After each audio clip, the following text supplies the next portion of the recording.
నువ్వు నేను అంటే దేవునికి ఏం పగా ప్రతీకారాలు ఏం లేవు. పిచ్చ ప్రేమ మనం అంటే.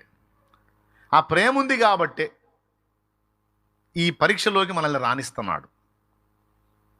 మనల్ని ప్రేమించాడు కాబట్టే మనల్ని మనం రుజువు చేసుకోవడానికి దేవుడు అవకాశం ఇస్తున్నాడు మనకి.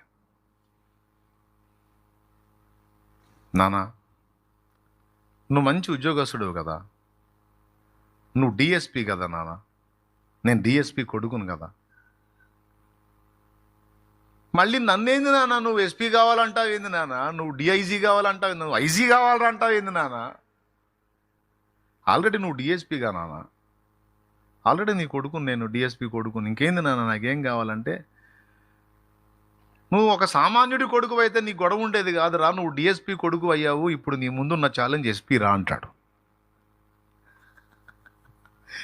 మీరు చెప్పండి, డిఎస్పీ కొడుకు రిక్షా దొక్కాలని వాళ్ళ నాన్న అనుకుంటాడా? రాజీ పడతాడా?